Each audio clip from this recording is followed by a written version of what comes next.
Hey everybody, welcome back to Video Game Esoterica and a brand new mini-series we're calling Asian Dynamite, because I absolutely have to talk about this entire game from start to finish. It is that good, that weird, and that absurd. Before we get too far involved, if you can do me a huge favor, go down below, hit like and subscribe, and ring that notification bell. It takes a lot of time and energy to make each one of these videos, and we do have a Patreon link down below as well if you feel so inclined to support the channel. But I'm doing something different than I normally do. I am going to talk through all 25 minutes of this game, and I have not written anything down. I am flying without a net on this one, and I'm doing it in real time. But Asian Dynamite EX is the weirdest and strangest game, and I really need to show you the entire thing. And the reality of this game is it is just Dynamite Cop or Dynamite Deka, and it is remade by a Chinese company under supervision by Sega to make it more friendly to the Chinese market. And what they ended up with as a result is probably the weirdest game I have ever played outside of something like Choaniki. This game, I'm not sure if it's trying to be serious, if it's trying to be a joke. It is kind of The Room, Tommy Wiseau bad as far as games are concerned, but it is still a super fun game. And you will see as we come in, all of those little things in the background, I don't know what they're called, are just going crazy. And that is not an issue with emulation. It ran the same way on the Naomi hardware in arcades. So clearly it's a coding issue. This game has a lot of absurd things going on, and as you pick up this briefcase here, you will see that we're going complete Gunfu. It is just wild. We have this gigantic spin move, and the enemies so far are relatively normal. But as we keep going, things get weirder. I mean, we're only 30 seconds in, and we're now playing this kabuki theater character that is just doing these strange dance moves, and they're playing it off like it's no big deal. And now we're fighting maid, but she's blonde. She's not even like a Chinese or Japanese maid. It's just a thing they're gonna do, and she is holding a handgun. And the fun part about this game is that it takes itself so unseriously that you just can't help but love it. There is a giant cigarette on the ground, and granted, smoking in Asian countries is more prevalent, but that is not just a normal size cigarette. That thing is like a Louisville Slugger, and it just doesn't make any sense. I've never played a game that I've enjoyed so much and also been so completely confused by at the same time. But if you like, something like Die Hard Arcade or Dynamite Deka, you're going to love this game. It is just a total reskin. It's the same game that came out on Dreamcast and on Naomi, but it was only released in arcades. And now we have what I can only describe as kind of a scene from The Matrix, like as opposed to dodging bullets during bullet time, we're dodging plates of what I assume to be dim sum. I like to eat dim sum a lot with my wife and friends, and it looks like the place I go to, but the guys that are throwing it I can only describe as Macho Man Randy Savages in dresses. But before we get too far involved with that, we have the waiter here, and it's obviously looks like the classic kind of like Chinese restaurant waiter. But as we shoot that gas tank, we get a gigantic nuclear mushroom cloud into the air, and that's just normal. And that's the funniest part about this game, is that it is so strange, you start to get used to it. But some of the things you're going to start seeing, like right now, I mean, what in the ever-loving hell were they thinking? I know they said they were trying to make this more friendly to the Chinese audience, but I don't know of any big Chinese fans of Macho Man Randy Savage, and we just got our neck completely broken in a sort of dance crotch move. I don't know what's going on there, and that is just so much fun. I can't describe the overall sense of just the absurdity of this game. It's something you want to play with friends. It's something you want to have a few beers when you're playing, because it just keeps getting stranger and stranger to the point where you're really just asking yourself, what were they doing with this game? What was the intention, and why did this never get ported home to something? Because this would be a coveted item in my collection if I was able to put it on a shelf. Granted, this game came out in 2006, and the Dreamcast was long dead and gone, and then Naomi wasn't really a prevalent arcade platform. Naomi 2 had already come out. But the company that released this in conjunction with Sega decided to save a little money and use the original Naomi and just reskin an entire game. And the result of that is Asian Dynamite EX. And when you're just hanging out, you just do those dance moves. And even the screen transitions don't work well. In the first Die Hard arcade game, the villain was dressed in a normal suit, and now you have this guy with these gigantic silver single lens sunglasses, but the story's still the same. He's trying to find a girl while you're trying to rescue them. But now we have what I can only assume to be some like leftover content from a Donkey Kong game, because you're throwing a plate of bananas at your enemies, and you're now in Asian Jungle Park.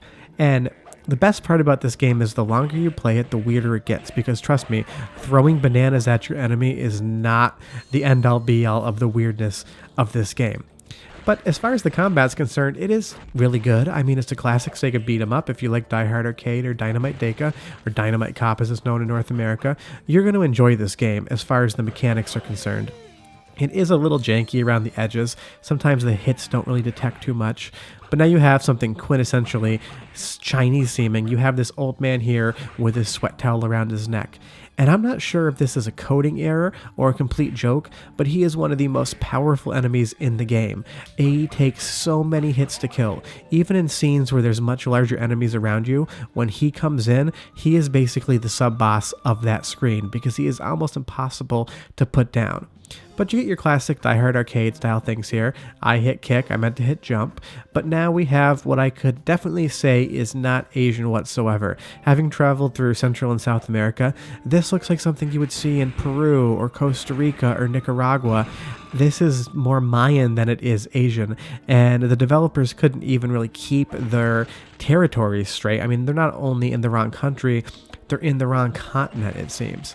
But it's still so much fun to look at and play. You have all these spikes shooting out of the floor that you need to avoid, and we're picking up different sculptural elements in the scene itself, and we can just keep swapping back and forth from costume to costume, which just completely changes the entire play dynamic, because this character can hit her enemies with Chinese fans or these other sort of Buddhist bell-like objects, and none of them do any more damage. You do get these kind of grappling moves where you just snap all their bones, and the crack is great, and their bones go in all sorts of weird directions. This game just has so much character, even if that character is just absolutely absurd. But that's what's so much fun about it, is the absurdity really carries this game in a way that it's something you've never seen before. I can assure you that if you've never played Asian Dynamite, you've never played a game like Asian Dynamite, because I can't think of another game like this. I mean, there's definitely weird games all across the board. Something like, you know, Blue Stinger for the Dreamcast is strange for strange sake. Something like Ill Bleed as well. It seems like Dreamcast had kind of the lock on weirdness, and Naomi took that mantle over as well. A company that's going to make Seaman is going to help a Chinese company make something like Asian Dynamite. I will say sometimes the fights go on really long, and it can almost be comical how much abuse these enemies can take. But as far as how many quarters you need to pump into the machine, it's actually relatively fair. But these cutscenes are just always hilarious because they only last for like a second or two. And I can't read Japanese, so I clearly blew that one. I'm not sure what it's asking me there. But as we fly into this little room, this fish sales hut with these masks, I'm not really sure what the point is. We're now fighting a gardener with these giant Freddy Krueger gloves, and he's very shortly going to throw trash at us, aluminum cans and things. And like I said, if this is supposed to be friendly to the Chinese market, I hope there's not people in China running around with Freddy Krueger claws on their hands, using them to throw cans and kill us. I don't think that's something that goes on in China. I've only ever been to Hong Kong a few times. I've never been to mainland China. I used to go for business, but I can assure you, while I did see some things that weren't very American in Hong Kong, I did not see that guy. Had I seen that guy, I would have been running the other direction, screaming, looking for whatever equivalent of a cop they would have in Hong Kong, because that's just not something that you would expect to see. And now we're in this gigantic war zone area with all these tents. And again, we're still in this Asian jungle park, and maybe this is the Vietnam War, it's hard to say, but we can just jump up here, pick up a pile of bricks, and just start hammering away at our enemies. And a lot of the fun in this game is the strange things that you can pick up and wield as weapons. You haven't seen them all yet, but they're covering things like throwing pieces of sushi at your enemies, throwing bananas, throwing tires that explode like they're in Aqua Teen Hunger Force, where everything just has the ability to combust spontaneously. But the Gunfu is just hilarious.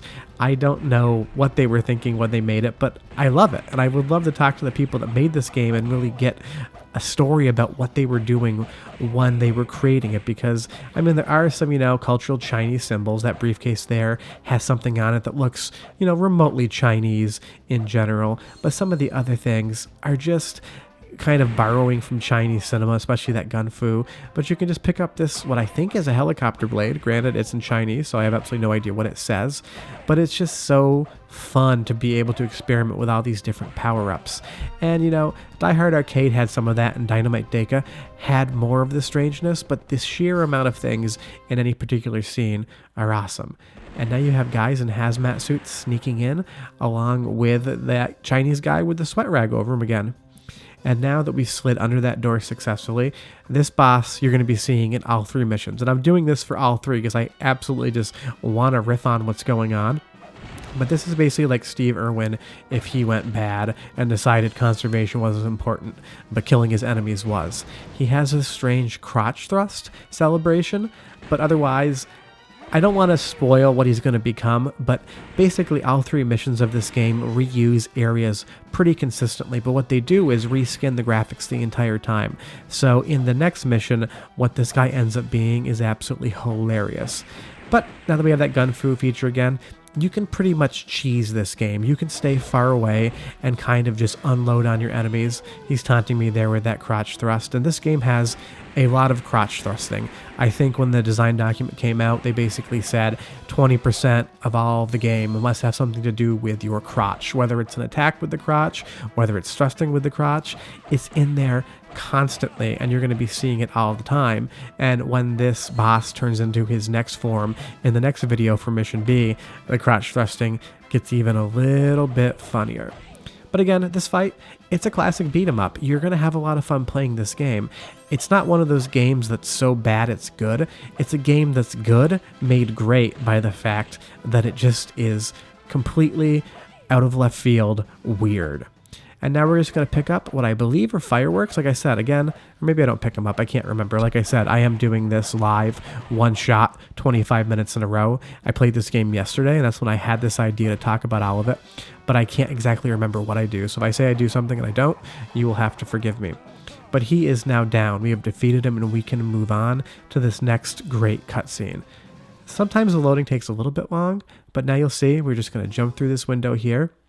And it's like half a second, and then we just completely transition. And the transitions aren't even effective. They just jump around in such a strange manner. But this guy here, now he has a laser eye suddenly, and he's exploding things.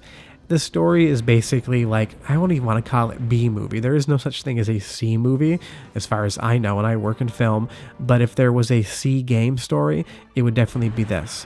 And now we're just in a Chinese back alley, and suddenly things are seeming a little more, you know, traditionally Chinese with the market. But you have a guy popping out of a hole in the ground with an Uzi in his hand. And again, I haven't seen all of China, but I'm fairly confident that it is not like that anywhere. I hope they don't have people popping out of sewers with Uzis. But now you have the cook. He's got his cook's hat on, and he is very, very oily, like he probably works around the fryer all day long. And have you ever watched Trailer Park Boys? If you have, leave a comment below, because I'm pretty sure this is Randy from Trailer Park Boys, good old Randers, because he's got that same greasy boiler that you would expect to see in that show. And now a smoking guy comes in. Looks like he's wearing prison pajamas. He's smoking a cigarette while he fights. And the back of his jacket, I can't tell 100%, has a no smoking logo on it. But he is committed to keeping that smoke in his mouth the entire fight. Even if he's going to die at your hands, he's getting one last cancer stick in before he goes out. But this kind of reminds me like of a Street Fighter background with a kind of like Asian themed market. And while some of the reviews of this game say that the backgrounds are kind of drab and not colorful and don't really work that well, I would highly disagree, because it's got some nice depth in it with that little hallway there. And while the graphics aren't perfect, it definitely still has a fun feel to it. I don't know why they say this game isn't colorful enough, because I think, you know, these deep reds here are really indicative of being in Hong Kong or in China. Even if you go out to Las Vegas and you go to the Wynn or the Encore, and trust me, I don't go to Vegas very often, but I have been there because we used to have a trade show in January when I worked for Burton. All of those casinos heavily market towards Chinese customers, and this color red is everywhere. But what's more interesting is we have these lobsters floating around everywhere. Video Game Donkey had a video a while ago about Yakuza, and he called tuna the ultimate weapon when Ryu in Yakuza, I think his name's Ryu, maybe it's not, I can't remember now, uses a tuna in a market to smash somebody. Well, here you have what would only amount to be the world's biggest lobsters. I don't know how big lobsters actually get. I've seen some sizable ones, but I don't think there is a man-sized lobster out there in the world. If there is, stay the hell away from it. You don't want to go near it. But he is on the ground now, and I can briefly defeat the chef with the cleavers with a lobster. And what other game is going to give you the option to use gigantic man-sized lobsters to beat up your enemies? And now we're going to take the sushi conveyor. But where the sushi conveyor goes, I don't understand the logic in this entire game's layout. We're in a sushi restaurant. The bad guys finally found the girl, and at the end of the conveyor, we're in a giant factory. Now, I have worked at restaurants before, never a conveyor sushi restaurant, but I can safely say that I've never seen a restaurant where the conveyor belt doesn't go back to the kitchen, but goes to an giant industrial complex. And now, we don't have rockets, we have gigantic, like 12-shot firework mortars, and they do a lot of damage. And if there's one thing when you think of China, fireworks. Pretty much every firework in the world comes from there. The best fireworks are going to be Chinese made. They make a lot of things, but their fireworks are, bar none, the best, and we can use them as weapons. And again, here is our old Chinese man with that towel on his face, or around his neck, and it's just, he looks a little like emaciated and thin. I just love the character design. It's weird, it's quirky, it's fun. But now if we can get these gas tanks again, we can throw a couple more nuclear blasts up into the air. And I can't remember if I got them or not, but beating somebody in the back of the head with the butts of the gun, it's always a fun time. And that's what's so great about this game. It's not the best game in the world. I'm not going to lie to you and say that this is some gigantic hidden gem. But as far as like a comedy factor is concerned, you're going to be hard-pressed not to have fun with this game. And now we're fighting this giant, I want to call him a stone golem, but I know he's not, probably a terracotta soldier, if I'm remembering my culture right. I can't remember. I mean, I've done art history in school, but I'm going to call him a terracotta soldier. We'll go with it. And he's probably one of the more normal bosses you can fight in the game. And that's not to say that he is normal, it's just to say that the game's so weird that when something like a terracotta general comes out and that's who you're fighting, and it feels kind of like a normal video game boss, that means the game you're playing is extremely weird. And we need to deal with these snakes that come down from the ceiling that are just going to give you a little hell. And I will say this boss is extremely cheap, because anytime his fists hit the ground, you're taking damage and you're getting knocked back. It doesn't even matter if you jump when it happens, you're just going to take more damage. And this game kind of feels like it's being held together with wood screws, duct tape, and spit. I don't know what the code looks like. It always feels like it's on the verge of just completely crashing or breaking, but yet it never really does. And that's probably because Sega of Japan made the underlying code, and then a company in China modified it with new assets, new art, and new story. But I'm sure if they had made the game from scratch, this would probably break without even looking at it. And he was apparently inhabited by ghosts, because all of a sudden ghosts come out of the hole in his chest or around him, and that's just a thing. Apparently ghosts are real. I mean, it makes sense in this game. I would believe anything to be real.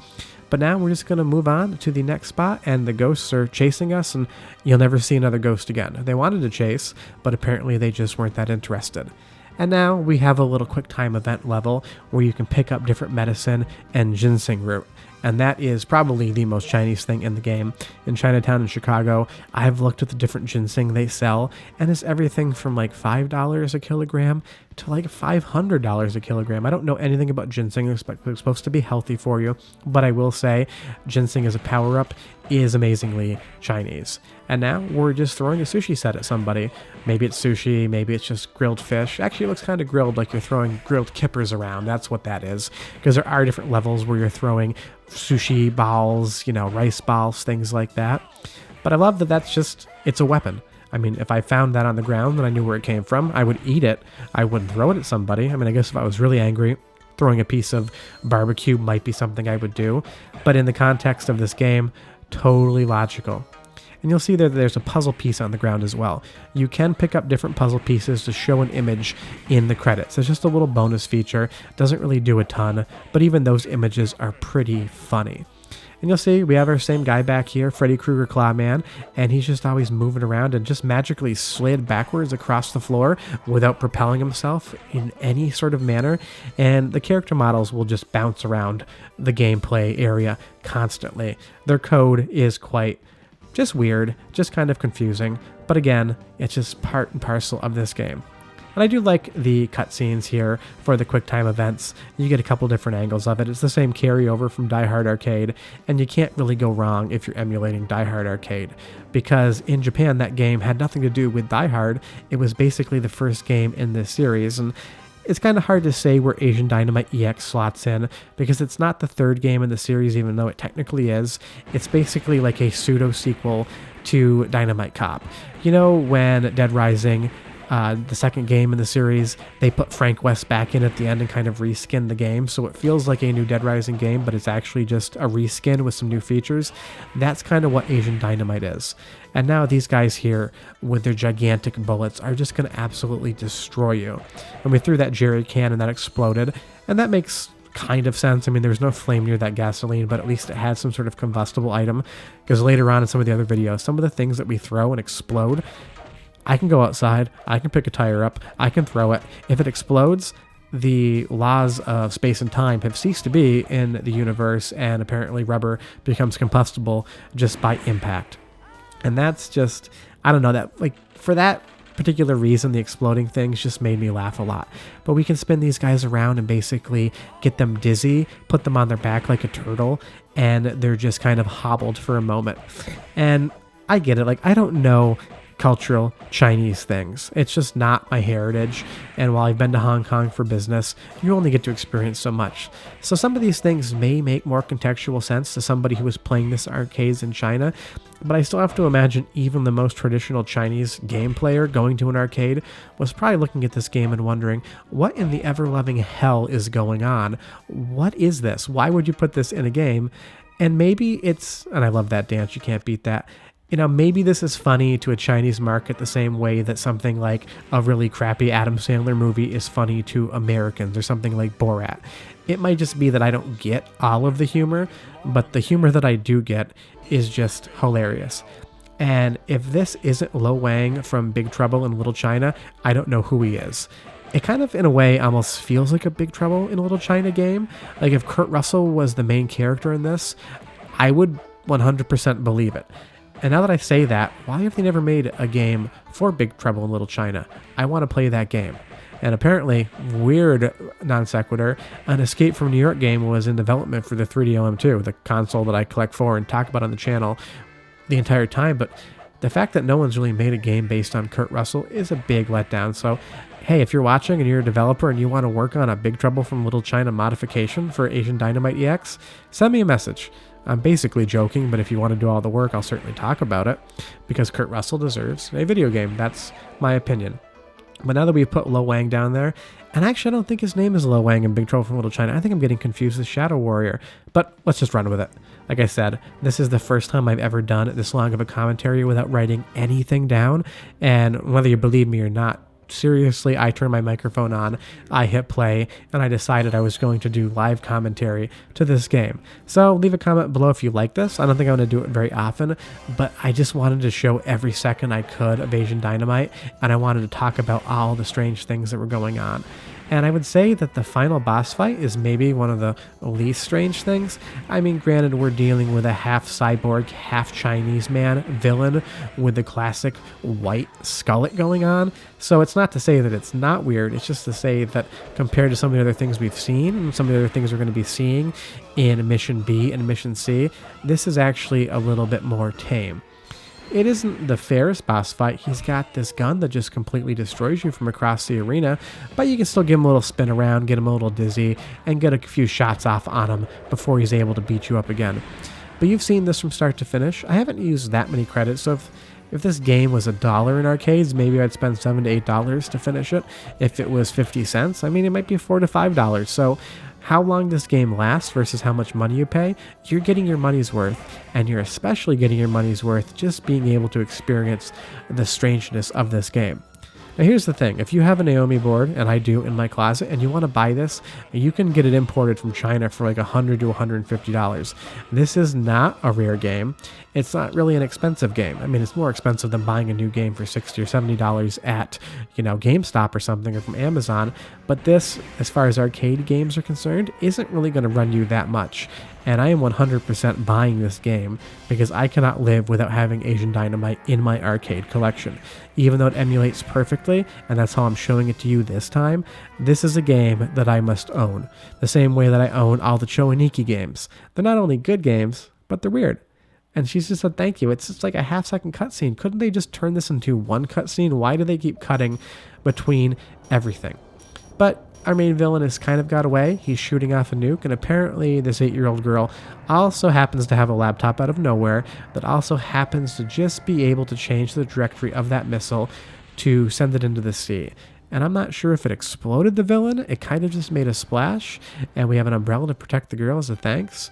And we didn't get that many puzzle pieces, but we got a monkey, and those two guys there, you'll be seeing them shortly in the next couple playthroughs, because like I said, it might not make sense to spend this much time on a little sub-series that I'm just going to throw it into the ether.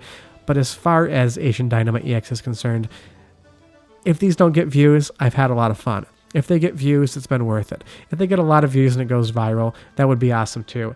And hey, my phone's ringing and my wife's calling me, and that's really strange. So I'm going to stop the commentary here. Thanks so much for watching, guys. Do me a huge favor. Hit like and subscribe, ring that notification bell, and we'll be back next week with more Asian Dynamite EX. See you next time. Bye-bye.